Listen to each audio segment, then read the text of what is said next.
ಅಷ್ಟು ಇಂಟ್ರೆಸ್ಟ್ ಅಡಿಗೆ ಮಾಡ್ತೀನಿ. ನನ್ ಕೆಲಸದವ್ರು ಇಬ್ರು ಇದಾರೆ, ಬೆಳಗ್ಗೆ ಒಬ್ರು ಬಂದ್ರು ಕೂಡ ಅಡಿಗೆ ಮಾಡೋದು ನನ್ ಮೊಮ್ಮಕ್ಳ ಅಜ್ಜಿ ನನಗೆ ಅದನ್ನ ಮಾಡ್ತೀಯಾ ಇದನ್ ಮಾಡ್ತೀಯ ಅಂತಾರ. ಅವ್ರಿಗೆ ತಿಂಡಿಗಳು ಮಾಡೋದು, ಮನೆಗ್ ಬಂದವ್ರಿಗೆ ಊಟಕ್ಕೆ ನೀಡೋದು. ಈಗ ಅದಕ್ಕೆ ನಾವ್ ಊಟಕ್ ಮಾಡ್ತೀರಿ ಅಂತ ಕೇಳ್ದಿನ. ಹೌದು, ಬಂದ ತಕ್ಷಣ ನನಗೆ ಉಣ್ಸೋದಂದ್ರೆ ಬಾಳ ಪ್ರೀತಿ. ಹಂಗಾಗಿ ಅಡಿಗೆ ಮಾಡಿ ಊಟ ಮಾಡಿಸ್ತಿದ್ದೆ. ನನ್ ಮಕ್ಕಳಿಗೂ ಏನ್ ಮನೇಲಿ 4 ತೆಂಗಿನ ನೋಡಿ, ಇದು ಒಂದು ನಾನು ಈಗಿನವ್ರಿಗೆ ಹೇಳ್ತೀನಿ, ದುಡ್ಡು ಖರ್ಚು ಮಾಡಿ ಆನ್ಲೈನ್ ಇದರಿಂದ ತರಿಸಿ ತಿನ್ಬೇಕಂತಾರೆ. 4 ತೆಂಗಿನ ಗಿಡ ಇದ್ವು. ಇಷ್ಟು ಹೊರೈಟಿ ನಾನು ತೆಂಗಿನ ಅಡಿಗೆ ಮಾಡ್ತಿದ್ದೆ.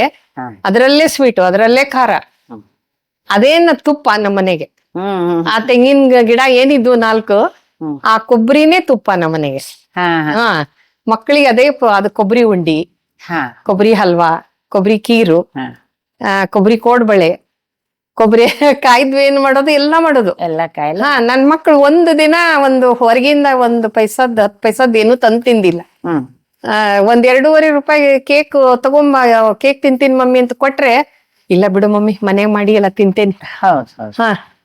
ಹಿಂಗೆ ಆಮೇಲೆ ಅವ್ರನ್ನ ಒಳ್ಳೆ ದಾರಿಲಿ ನಡೆಸ್ಬೇಕು ಅಂತಂದು ಬಿಕಾಮ್ ಕಾಂಪೆನ್ಸೇಷನ್ ಸೀಟ್ ಕೊಡ್ತೀನಿ ಅಂದಿದ್ರು. ಅದಕ್ಕೆ ಬಿಕಾಮಿಗೆ ಹಚ್ಚಿದೆ ದೊಡ್ಡ ಮಗನ್ನ.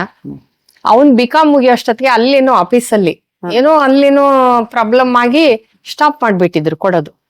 ಕಾಂಪೆನ್ಸೇಷನ್ ಸೀಟ್ ಸ್ಟಾಪ್ ಮಾಡಿದ ತಕ್ಷಣ ಏನ್ ಮಾಡೋದು, ಗಾಬರಿ ಆಗ್ಬಿಡ್ತು ನಮ್ಗೆ. ಸಿಕ್ಬಿಡ್ತೈತಿ ನೀವು ಸಬ್ ಇನ್ಸ್ಪೆಕ್ಟರ್ ಪೋಸ್ಟ್, ನಮ್ ಜೀವನ್ ಸೆಟ್ಲ್ ಆಗ್ತತಿ ಅಂತ ತಿಳ್ಕೊಂಡಿದ್ವಿ. ಅದು ಸ್ಟಾಪ್ ಮಾಡಿದ ತಕ್ಷಣ ಅವನಿಗೆ ಬಿಸ್ನೆಸ್ ಹುಚ್ಚು ಬಾಳ ಇತ್ತು, ಮೊದ್ಲಿಂದನೂ ಬಿಸ್ನೆಸ್ ಮಾಡ್ಬೇಕು.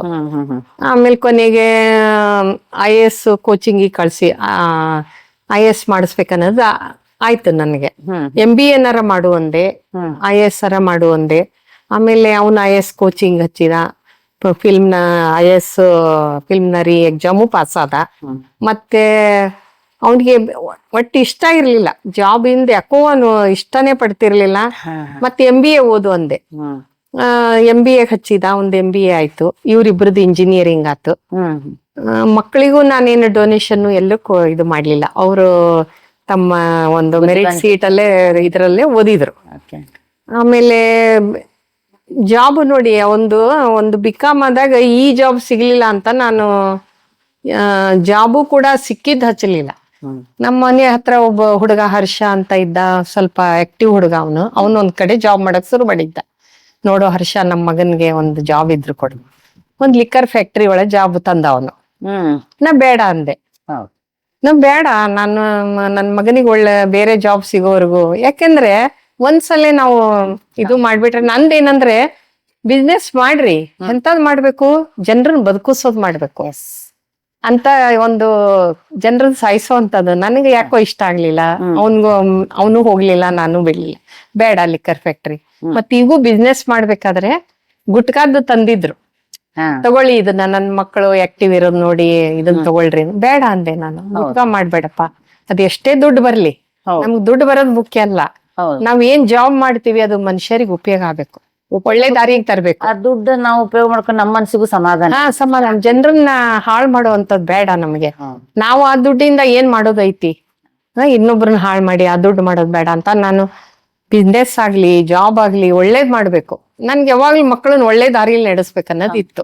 ಯಾವಾಗ್ಲೂ ಒಂದ್ ಕಣ್ಣು ಇಟ್ಟಿರ್ತಿದೆ. ನಾನ್ ಈಗಿನ ಯುವತಿಯರಿಗೆ ಅದೊಂದು ಹೇಳ್ತೀನಿ. ಈಗ ಒಂದ್ ಸ್ವಲ್ಪ ಹುಡುಗಿಯರಿಗೂ ಇವು ಬಾಳ ಇದಾವೆ. ಹೊರಗೆ ಹುಡುಗಿಯರಿಗೆ ಕಿಟ್ಟಿ ಅಂತಾನೋ ಕ್ಲಬ್ ಅಂತಾನೋ ಹೋಗ್ತಾರೆ. ಮಕ್ಕಳ ಕಡೆ ಗಮನ ಕಡಿಮೆ. ನಾ ಅವ್ರಿಗೆ ಏನ್ ಹೇಳ್ತೀನಿ, ನೀವ್ ಏನ ಮಾಡ್ರಿ, ಆದ್ರೆ ಮಕ್ಕಳ ಕಡೆ ಒಂದ್ ಗಮನ ಕೊಡ್ರಿ. ಯಾಕಂದ್ರೆ ಮುಂದಿನ ಪೀಳಿಗೆಗೆ ನಮ್ ಕೊಡುಗೆ ಅದು ಸಮಾಜಕ್ಕೆ. ಖಂಡಿತ. ನಾವು ಎಂದೂ ಮಕ್ಕಳನ್ನ ಅಡ್ಡ ದಾರಿ ಹಿಡಿಯೋಕೆ ಅವಕಾಶ ಕೊಡಬಾರ್ದು. ಒಂದ್ ಹಗ್ಗ ಕಟ್ರಿ, ಕಣ್ಣಿಂದ ಒಂದ್ ಹಗ್ಗ ಕಟ್ರಿ. ಅವ್ರ ಎಲ್ಲಾರ ಅಡ್ಡ ಹೋದ್ರೆ ಎಳೀರಿ.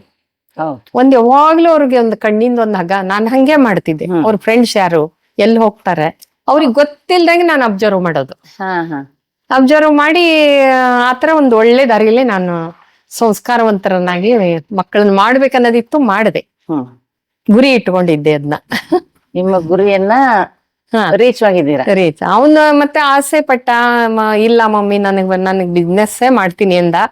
ಸ್ವಲ್ಪ ಅವನು ಸ್ಟ್ರಾಂಗ್ ಮೆಂಟಾಲಿಟಿ ಅವಂದು. ಒಮ್ಮೆ ಮನ್ಸಿಗೆ ಬಂದ್ರೆ ಮುಗೀತು.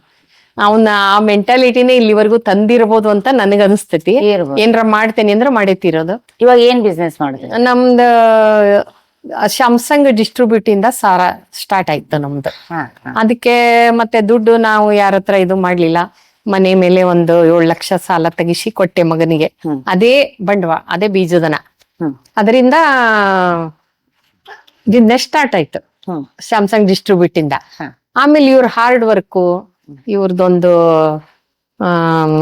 ಸ್ಟ್ರಗಲ್, ಏನ್ ಹಗಲು ರಾತ್ರಿ ಬಹಳ ಕಷ್ಟಪಟ್ಟು ಏನ್ ಮಾಡ್ಬೇಕು, ಜಾಣತನ, ಯುಕ್ತಿ ಎಲ್ಲ ಸೇರಿ ಈ ಒಂದು ಮಟ್ಟಕ್ಕೆ ಬಂದು ಈಗ 3 ಕಾರಿನ ಡೀಲರ್ಶಿಪ್ ಇದೆ, 2 ವೆಹಿಕಲ್ ಡೀಲರ್ಶಿಪ್ ಇದೆ. ಹುಂಡೈ, ಆಮೇಲೆ ರೆನಾಲ್ಟ್, ಕಿಯಾ, 3 ಕಾರಿಗೂ ಡೀಲರ್ಶಿಪ್ ಇದೆ. ಆಮೇಲೆ ಹೊಂಡಾ ಮತ್ತು ಹೀರೋ. ಆಮೇಲೆ ಇನ್ನು ಕೆಲವೊಂದು ಕಾಳುಗಳು ಎಕ್ಸ್ಪೋರ್ಟ್ ಮಾಡ್ತಾರೆ. ಗ್ರೇನ್ ಎಕ್ಸ್ಪೋರ್ಟ್ ಒಂದಿದೆ. ಆಮೇಲೆ ಬ್ಯಾಂಬೂ ಸೈಕಲ್ ಇದು ಇದೆ ಪ್ರಾಡಕ್ಟ್. ಅದ್ರದ್ದು. ಆಮೇಲೆ ಒರೆ ಎಣ್ಣೆ ಅಂತ ಸಿಲ್ವರ್ ಅದರದ್ದು ಬಿಸ್ನೆಸ್ ಇದೆ. ಸಿಲ್ವರ್ ಐಟಮ್, ಸಿಲ್ವರ್ ಒಡವೆಗಳು, ಶೋ ಪೀಸ್ಗಳು, ಅದ್ರದ್ದು ಒಂದು ಶೋರೂಮ್ ಇದೆ. ಅಮ್ಮ, ನೀವು ಸರ್ ಹೋದ್ಮೇಲೆ ಯಾರು ಸಪೋರ್ಟ್ ಇಲ್ಲ. ನಿಮ್ಮ ಕೈಗೆ ಬರ್ತಾ ಇರೋ ದುಡ್ಡು ಕೇವಲ 1400 ರೂಪಾಯಿ. ಅದ್ರಲ್ಲೇ ನೀವೇನೋ ಸಣ್ಣ ಪುಟ್ಟ ಹಾಬೀಸ್ ಮಾಡ್ಕೊಂಡು ಜೊತೆಲೆ ನಿಮ್ಮ ಒಳ್ಳೆತನದಿಂದಾನು ಬಂದವ್ರಿಗೆ ಅಷ್ಟ್ರಲ್ಲೇನೆ ನಿಮ್ ಹತ್ರ ಏನಿದೆಯೋ ಅದ್ರಲ್ಲಿ ಇನ್ನೊಬ್ರಿಗೊಂದು ಊಟ ತಿಂಡಿ ಕೊಟ್ಕೊಂಡ್ ಮಾಡ್ಕೊಂಡು ಜೀವನ ಮಾಡ್ಕೊಂಡ್ ಬಂದ್ರಿ. ಫಸ್ಟ್ ಟೈಮ್ ಮಗ ಕಾಂಪನ್ಸೇಟಿವ್ ಹೋಗ್ಬೇಕಂದ್ರೆ ಅಲ್ಲಿ ಸಿಗ್ಲಿಲ್ಲ. ಬಿಸ್ನೆಸ್ ಬಂದಾಗ ಬಹಳ ಧೈರ್ಯ ಮಾಡಿ ಮನೆ ಮೇಲೆ ಸಾಲ ತೆಗೆದು ಕೊಟ್ರಿ. ಈ ಮಗ ಅದ್ರಲ್ಲಿ ಮುಂದುವರೆದು ಫಸ್ಟಿಗೊಂದೇನೋ ಸಂಬಳ ಅಂತಾನೋ ಪ್ರಾಫಿಟ್ ಅಂತಾನೋ ಏನೋ ಬರುತ್ತೆ, ಅವಾಗ ನಿಮ್ದು ಫೀಲ್ ಹೆಂಗಿತ್ತು? ನನಗಂದ್ರೆ ಅದು ಕಾಣಲ್ಲ, ಯಾಕಂದ್ರೆ ಅದು ಆಫೀಸ್ನಾಗೆ ಇರ್ತಿದ್ ದುಡ್ಡು. ಆದ್ರೆ ಅವ್ರ ಯಶಸ್ಸು, ಅವ್ರ ಇದು ಅವ್ರಿಗೆ ಅಂತ ಒಂದೇನೋ ಕೊಡ್ತಾರಲ್ಲ ಅವರು, ಅದು ಆಫೀಸಲ್ಲಿ ಒಂದು ಸಂಬಳ ಅಂತಾನೋ ಏನೋ ಕೊಡ್ತಾರಲ್ಲ, ಜಾಬ್ ಮಾಡ್ತಾ ಇದ್ರೆ, ಇಲ್ಲ ಡೀಲರ್ಶಿಪ್ ಅಂತ ತಗೊಂಡಿದ್ರೆ ಅದ್ರದ್ದೊಂದು ಸಣ್ಣ ಅವ್ರಿಗೆ ಅವಾರ್ಡ್ ಬರ್ತಿದ್ವಲ್ಲ, ಅವಾಗ ಖುಷಿ ಯಾಕಂದ್ ನನಗೆ. ಆಮೇಲೆ ಎಲ್ಲಾ ಜನರಿಗೆ ಹೊಗಳಕ್ ಶುರು ಮಾಡಿದ್ರು, ಇಷ್ಟ ಕಷ್ಟಪಟ್ರು ಈ ಮಕ್ಕಳು ಮುಂದ್ ಬಂದ್ರಲ್ಲ ಅಂತಂದು ಹೊಗಳಕ್ ಶುರು ಮಾಡಿದ್ರು. ಆಮೇಲೆ ಒಂದು ಹೆಣ್ಣು ಕೊಡುವಾಗ್ಲೂ ಅವ್ರಿಗೆ ಮಾತ್ರ ಕಣ್ಣು ಮುಚ್ಕೊಂಡ್ ಕೊಡ್ರಿ, ಹುಡುಗರು ಬಹಳ ಒಳ್ಳೆವು, ಕಲ್ಚರ್ ಓದ್ಯಾರ ಅಂತ ಹಿಂಗೊಂದು ಮಾತಾಡ್ತಿದ್ರಲ್ಲ, ಅವಾಗ ನನಗ ಖುಷಿ ಆಗೋದು. ನಾನ್ ಮಾಡಿದ ಸಾರ್ಥಕ ಆಯ್ತು. ಖುಷಿಗೆ ನಾವ್ ಎಲ್ಲಿಯೂ ಏಣಿ ಹಾಕಕ್ಕೆ ಆಗಲ್ಲ. ಆ ಖುಷಿಗ ಆಗಲ್ಲ. ಅವಾಗ ಏನೋ ಮಕ್ಳಿಗೆ ಒಂದ್ ಹಾಕಿದ್ ಡೇಟು, ಅವ್ರಿಗೆ ಬೈದಿದ್ದು, ಅಯ್ಯೋ ಇಷ್ಟು ಒಳ್ಳೆ ಮಕ್ಳಿಗೆ ನಾ ಬೈದ್ಬಿಟ್ನಲ್ಲ, ಅದು ನೆನಪೊಂದು ಒಂದು ಏಟು ಒಂದು ಬೈಗಳನ್ನ ಅವ್ರನ್ನ ಅದೇ ಹೇಳಿದ್ನಲ್ಲ, ಒಂದು ಅವ್ರಿಗೆ ಗೊತ್ತಾಗ್ದಂಗ ನಾವ್ ಒಂದು ಕಣ್ಣಿಂದ ಒಂದ್ ಹಗ್ಗ ಇಟ್ಟಿರ್ಬೇಕು ಯಾವಾಗ್ಲೂ ಮಕ್ಳಿಗೆ. ನಾ ಈಗಿನ ತಾಯಿಗಳಿಗೂ ಅದನ್ನೇ ಹೇಳ್ತೇನೆ. ನಾವ್ ಒಳ್ಳೆ ಎಜುಕೇಶನ್ ಕೊಟ್ವಿ, ನಾವ್ ಅಂತ ಹಾಸ್ಟೆಲ್ನಾಗ ಇಟ್ಟವಿ, ಇಂತ ಸ್ಕೂಲ್ನಾಗ ಇಟ್ಟವಿ ಅಂತ ಬಿಟ್ಟು ಬಿಡ್ತಾರ ಪಾಪ. ಅವು ಇನ್ನೋಸೆಂಟ್ ಮಕ್ಳು, ಆ ಮಕ್ಳಿಗೆ ಬುದ್ಧಿ ಇರಲ್ಲ. ಈಗ ನಮ್ಗೆ ನೋಡ್ರಿ, ನಮ್ಗೆ ಯಾರಿಗ್ ಕೊಟ್ರೋ ಮದ್ವೆ ಆದ್ವಿ. ಹೌದು, ನೀ ಹಿಂಗಿರು ಅಂದ್ರು ಮೈದನರನ್ನ ತಮ್ಗಳಂಗ್ ನೋಡ್ಕೋ, ಹಂಗೆಲ್ಲ ಅವ್ರು ಏನ್ ಹೇಳ್ತಿದ್ರ ಹಂಗೆ ಇನ್ನೋಸೆಂಟ್ ವಯಸ್ಸಿನಲ್ಲಿ ಏನ್ ಹೇಳ್ತಾರ ಹಂಗ ಕೇಳ್ತೇವೆ. ಹಂಗ ಮಕ್ಕಳಿಗೂ ಹಂಗೆ ಪಾಪ. ಅದಕ್ಕೆ ನಾವ್ ಯಾವಾಗ್ಲೂ ಮಕ್ಕಳಿಗೆ ಗೈಡೆನ್ಸ್ ಕೊಡ್ತಿರ್ಬೇಕು, ಅವ್ರಿಗೊಂದು ಆಸರೆಯಾಗಿ ಮೆಂಟಲ್ ಸಪೋರ್ಟ್ ಆಗಿ ನಿಲ್ಬೇಕು. ಆಮೇಲೆ ನೋಡ್ಬೇಕು ಅವ್ರ ಯಾಕಂದ್ರೆ ಕೆಡ್ಸೋ ದಾರಿಗಳು ನಮ್ಮ ಮಕ್ಕಳನ್ನ ಬೆಳೆಸೋದ್ಕಿನ್ನ ಈಗ ಬಾಳ ಇದಾವೆ. ನಾನ್ ನಮ್ಮ ಮೊಮ್ಮಕ್ಕಳಿಗೆ ಅವ್ರಕಿನ್ನ ಡಬಲ್ ಕೊಡ್ತೀನಿ ಲಕ್ಷ್ಯ. ಯಾಕಂದ್ರೆ ಫೋನ್ ಇದೆ, ಹೊರಗೆ ಎಷ್ಟೊಂದು ಕೆಡೋ ದಾರಿಗಳಿದಾವ. ಅದಕ್ಕೆ ಆತರ ಮಕ್ಕಳು ಮಾತ್ರ, ಮಕ್ಕಳನ್ನ ತಾಯಿ ಮಾಡ್ಲೇಬೇಕು. ಯಾಕಂದ್ರೆ ನಾವ್ ತಂದಿರ್ತೀವಿ ಭೂಮಿಗೆ, ಯಾರೂನು ಕೊಟ್ಟಿರಂಗಿಲ್ಲ. ನಾವ್ ತಂದ ಮಕ್ಕಳನ್ನ ನಾವು ಒಳ್ಳೆಯವರಾಗೆ ಇದ್ ಜಗತ್ತಿಗೆ ಕೊಡೋ ಒಂದ್ ಕಾಣಿಕೆ ನಾವು ಬಿಟ್ಟು ಹೋದ್ರು. ಹೌದು, ಮಕ್ಕಳನ್ನ ಚೆನ್ನಾಗಿ ಒಳ್ಳೆ ಮಕ್ಕಳನ್ನ ಮಾಡಿ ನಾವು ಜಗತ್ತಿಗೆ ಕೊಟ್ಟು ಹೋಗ್ಬೇಕು. ಅವ್ರ ಮುಂದೆ ಅವ್ರು ಕೊಡ್ತಾರೆ, ಅಥವಾ ಅವ್ರು ಮಾಡಿದ ಕೆಲಸಗಳು, ನಾವು ಮಾಡಿದ ಕೆಲಸಗಳು ಇಲ್ಲಿ ಉಳಿತಾವೆ. ಇದಕ್ಕೆಲ್ಲ ನನಗ್ ಬುದ್ಧ, ಬಸವಣ್ಣ, ಯೇಸು ಕ್ರಿಸ್ತ, ಗಾಂಧಿ ಇವರೆಲ್ಲ ನನ್ನ ಮಾರ್ಗದರ್ಶಕರು. ಅವ್ರ ನೆನಿತೀನಿ ನಾನು. ನನಗ್ ಕಷ್ಟ ಬಂದಾಗೂ ಅಷ್ಟೇ ಯೇಸು ಕ್ರಿಸ್ತನ ತಲೆ ಮೇಲೆ ಇಟ್ಟಿರೋ ಮುಳ್ಳನ್ನ ನೆನೆಸ್ತೀನಿ, ಬಸವಣ್ಣನ ಗಡಿಪಾರ್ ಮಾಡಿದ್ ನೆನೆಸ್ಕೊಂತೀನಿ. ಬುದ್ಧಗೆ ಕೊನೆ ಕಾಲಕ್ಕೆ 80 ವರ್ಷಕ್ಕೆ ಅವನ ಇದರೊಳಗೆ ಹಾಕಿರೋ ವಿಷ ನೆನೆಸ್ಕೊಂತೀನಿ. ಅಷ್ಟು ದೊಡ್ಡ ವ್ಯಕ್ತಿಗಳಿಗೆ, ಅಷ್ಟು ಒಳ್ಳೆಯವ್ರಿಗೆ ಹಂಗಾಗಿರ್ಬೇಕಾದ್ರೆ ನಂದೇನ್ ಬಿಡು, ನಾವು ಒಂದು ಸಾಮಾನ್ಯ ಮನುಷ್ಯನಿಗೆ ಬರೋಕ್ ಅಷ್ಟೇನ್ ಕಷ್ಟನ ಅನ್ಕೊಂತೀನಿ. ಹೇಳ್ತಾರೆ ಕಷ್ಟ ಅನ್ನೋದು ಮನುಷ್ಯನ ಬರ್ದೇನ್ ಮರ. ಆಮೇಲೆ ನಮಗ್ ಕಷ್ಟ ಬಂದಿದೆ ಅಂತ ಇನ್ನೊಬ್ರಿಗೆ ಕೊಡಬಾರ್ದು. ಹಾ. ನಮ್ಗೆ ಏನಾಗ್ತತೋ ಅದು ಹೆಲ್ಪ್ ಮಾಡ್ಬೇಕು. ನನ್ಗೆ ಯಾಕೆ ಬೇಕು ಬಿಡಪ್ಪ, ಹೇಳಿದ್ನಲ್ಲ ನಾನು ದುಡ್ಡೇ ಬೇಕಾಗಿಲ್ಲ. ಸೋಷಿಯಲ್ ವರ್ಕ್ ಒಂದ್ ಗಿಡ ಹಾಕಿ ನೀರ್ ಹಾಕೋಕೆ ಏನ್ ದುಡ್ಡು ಬೇಕು. ಆಮೇಲೆ ಒಬ್ರು ಬಿದ್ದೋರ್ನ ಎತ್ತಕ್ ದುಡ್ಡು ಬೇಕಾಗಿಲ್ಲ. ನಾನು ಪೇಂಟಿಂಗ್ ಹೇಳ್ಬೇಕಾದ್ರೂ ಶಿಬಿರ ಇಡ್ತಿದ್ದೆ ಉಚಿತವಾಗಿ, ಬಡವರಿಗೆ ಫ್ರೀ ಹೇಳ್ಕೊಟ್ಟಿನಿ. ಯಾರ ಹತ್ರ ದುಡ್ಡಿದೆ ಅವ್ರ ಹತ್ರ ಅಷ್ಟೇ ಫೀಸ್ ತಗೊಂತಿದ್ದೆ. ಯಾರು ಹಂಗೆ ಕಲಿತೀನಿ ಅಂತ ಬಂದ್ರೆ ಪಾಪ ಅವ್ರಿಗೆ ಇಂಟ್ರೆಸ್ಟ್ ಇದೆ, ಯಾಕೆ ಇದು ಮಾಡೋದು, ಹಂಗೆ ಕಲಿಸ್ತಿದ್ದೆ. ಚಾರ್ಕೋಲು ಇವೆಲ್ಲ ಸ್ವಲ್ಪ ಚಾರ್ಕೋಲ್ ನಲ್ಲಿ ಎಕ್ಸ್ಪರ್ಟ್ ಇದ್ದೆ ನಾನು ಕಲ್ಸೋದು. ಚಾರ್ಕೋಲ್ ಪೇಂಟಿಂಗ್ ಎಲ್ಲ ಚಾರ್ಕೋಲ್ ಎಲ್ಲ ವಾಲ್ ಪೀಸ್. ಈಗಿಲ್ಲ, ಈಗಂದ್ರೆ ಮನೆಗೆ ಎಷ್ಟು ಬೇಕೋ ಅಷ್ಟು ಮಾಡ್ಕೊಂತೀವಿ. ಅವಾಗೆಲ್ಲ ಎಲ್ಲಾ ತರದ್ದು ಪೇಂಟಿಂಗ್, ವಾಲ್ ಪೀಸ್ಗಳು, ಡೆಕೋರೇಟಿಂಗ್ ಇವು ಎಲ್ಲ ಸೇಲ್ ಮಾಡ್ತಿದ್ರ ಅವಾಗೆಲ್ಲ? ಇಲ್ಲ, ನಾ ಸೇಲ್ ಮಾಡಕ್ ಆಗ್ತಿರ್ಲಿಲ್ಲ. ಯಾಕಂದ್ರೆ ನಾನು ಯಾರು ಸರ್ವಂಟು ಇಲ್ಲ, ಮನೆಯಲ್ಲಿ ಎಲ್ಲಾ ಕೆಲಸ ಮಾಡ್ಕೊಂಡು ಮಕ್ಕಳಿಗೆ ಇದು ಮಾಡಿ ಒಮ್ಮೊಮ್ಮೆ ಹೆಂಗ್ ಬರೋದು ಪ್ರಸಂಗ ಅಂದ್ರೆ, ನನ್ ಮಗ PUC ಇದ್ದಾಗ ಸಂಸ್ಕೃತ ತಗೊಂಡಿದ್ದ, ಓದಿರ್ಲಿಲ್ಲ ಅವನು. ಓದಿದ್ರ ಆಯ್ತು ಬಿಡ, ಅದೇನ್ ಈಜಿ ಅಂತ. ಆಮೇಲೆ ಅಳೋಕ್ ಶುರು ಮಾಡ್ಕೊಂಡ್ಬಿಟ್ಟ, ಅಯ್ಯೋ ಮಮ್ಮಿ ನಾನ್ ಸಂಸ್ಕೃತನೇ ಓದಿಲ್ಲ.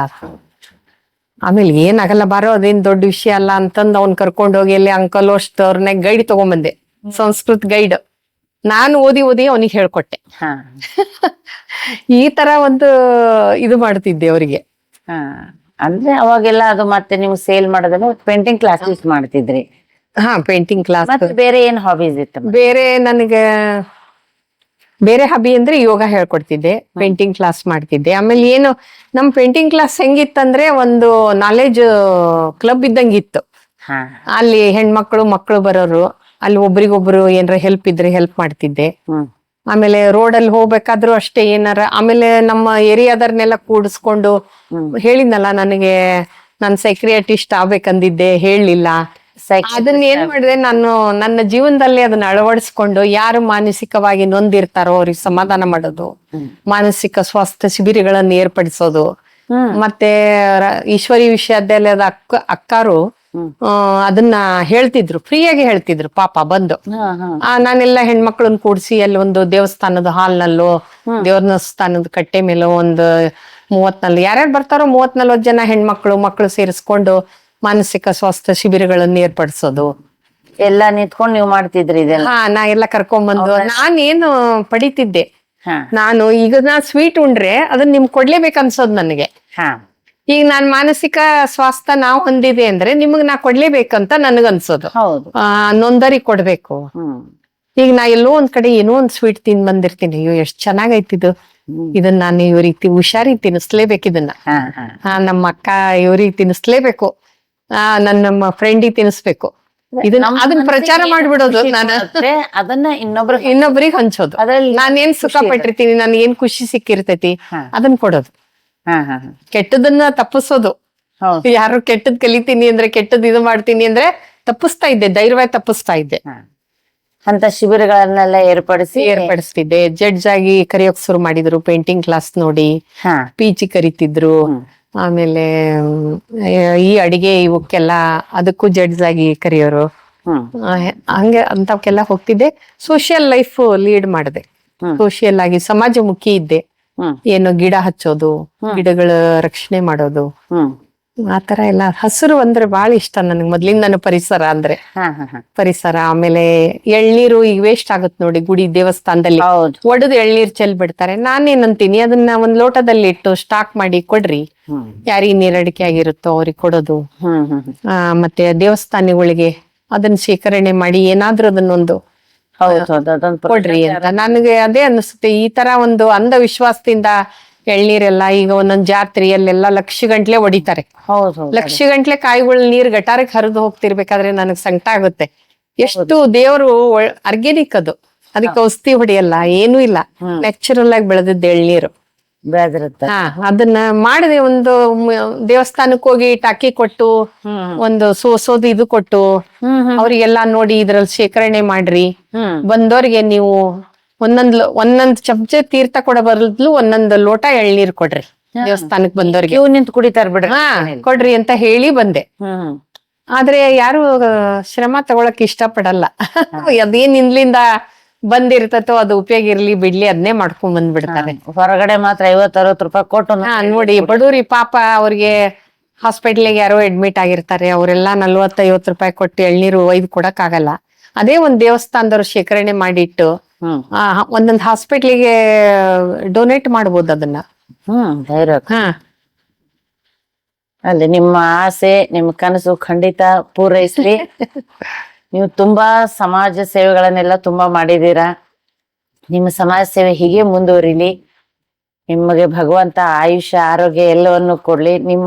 ನಿಮ್ದು ಇಷ್ಟು ಸಮಾಜ ಸೇವೆಯಲ್ಲಿ ಕೂಡ ನನಗೊಂದ್ ಸ್ವಲ್ಪ ಟೈಮ್ ಅನ್ನ ಕೊಟ್ಟು 4 ಮಾತುಗಳನ್ನ ಹೇಳಿದ್ದಕ್ಕೆ ತುಂಬಾ ಧನ್ಯವಾದಗಳು. ನಿಮ್ಗೂ ಧನ್ಯವಾದ.